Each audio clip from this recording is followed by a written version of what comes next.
I'm Rich Killblane with Virginia Aikikai, and again I have my sparring partner Amanda Olmstead.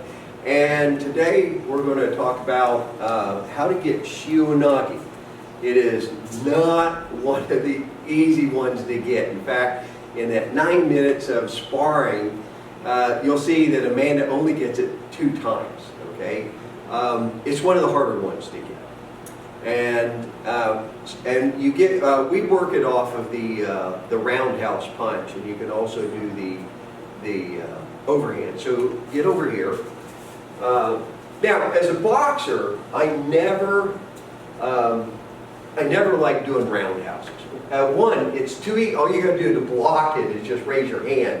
But as I was taught, the shortest distance between 2 points is a straight line. So you throw the roundhouse, and I just lead with the jab. Right? Now, I do see the roundhouse a lot in MMA. All right, but it's a finishing punch, and we'll show that. So right now, we're going to lead with a roundhouse to teach how to get the technique, but then we'll go into, for the pressure testing, that we finish with that in a 3-count combination. Another way to get it, pick your hands up, is the overhand. Now, when I fight, especially with gloves, this is in the way of the chin, and so what an overhand is you move over here so you can probably see it, is it's not round because I'll just get hit. It's a straight punch, but it's out here, and then I turn the knuckles down and my elbow up, so it's bam like that. So that's an overhand, and in principle, it's coming from out here. Now, when we throw the punch, I know for safety reasons we usually stop here, but you have to remember, like for example, in a fight, so I'm a 1, 2, and this is a finishing punch. This is not like where I'm trying to finish the punch. I'm trying to finish the punch here. So when you see us do the technique, we throw it, yes, I am really punching. If she's out of the way, I'm punching all the way through. Okay, now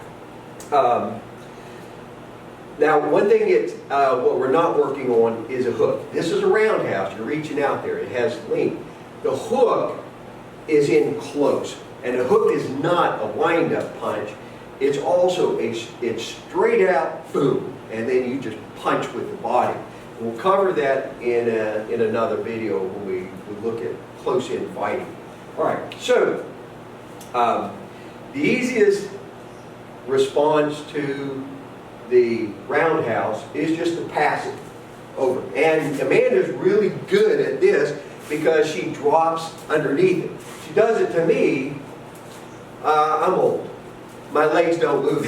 So I just move her hand over my head versus there, okay? But you notice with her, she thinks. She's younger, she knows how to move this. All right.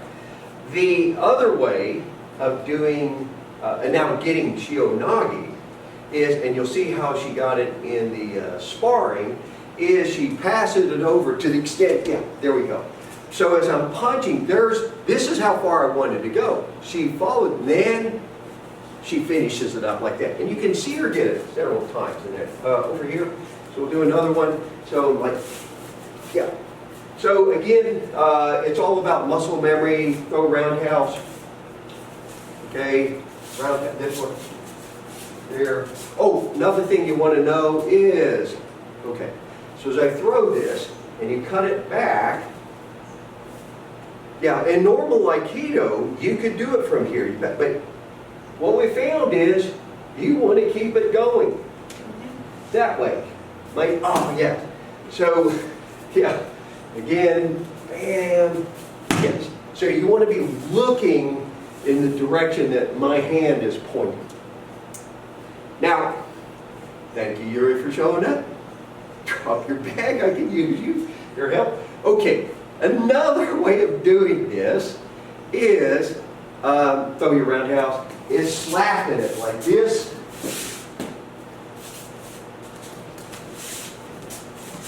There. Slap, slap, slap, slap. Yeah, there we go. Now, it works because I'm following this. Yuri likes to, when he does it, he likes a lot of movement.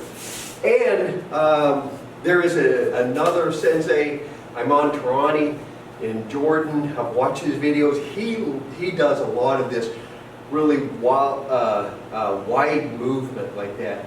And it's good because it's safer.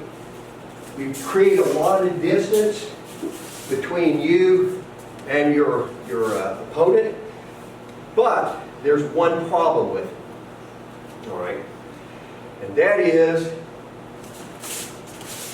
that the moment most fighters feel you grab them, and I have that problem with Andy Kessler.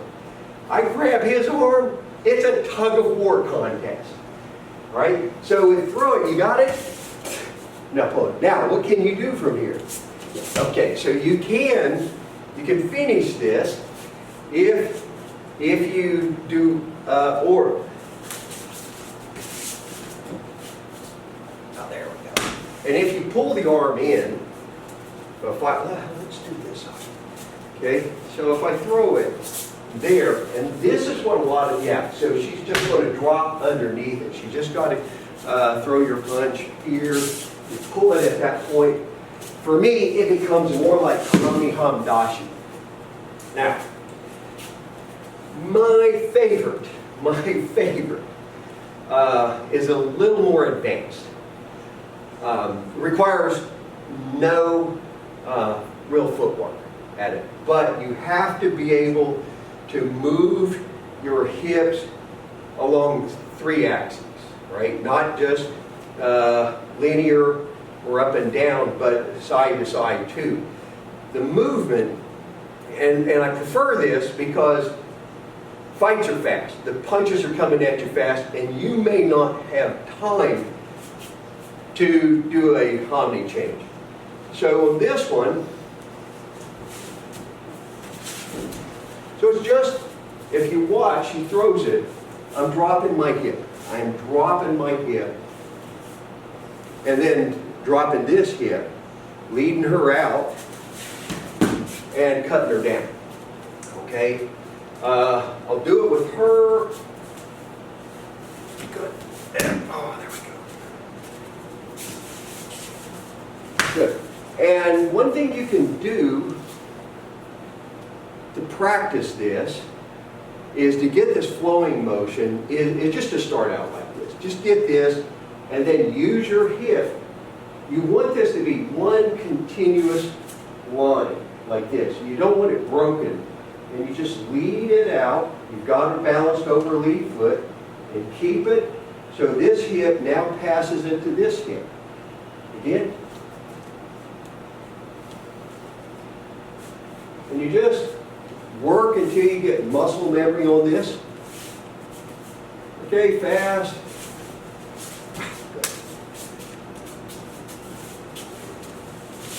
Good, good, good. Okay, so now, that is, again, drills.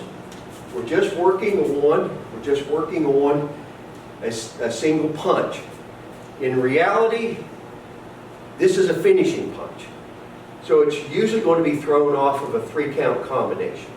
So way we train for this when we're working on sparring drills is a straight roundhouse. Okay.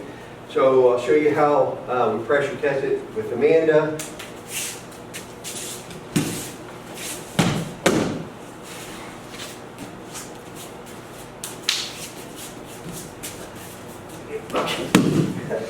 You can get a lot of other things out. That's actually where she gets the underhook.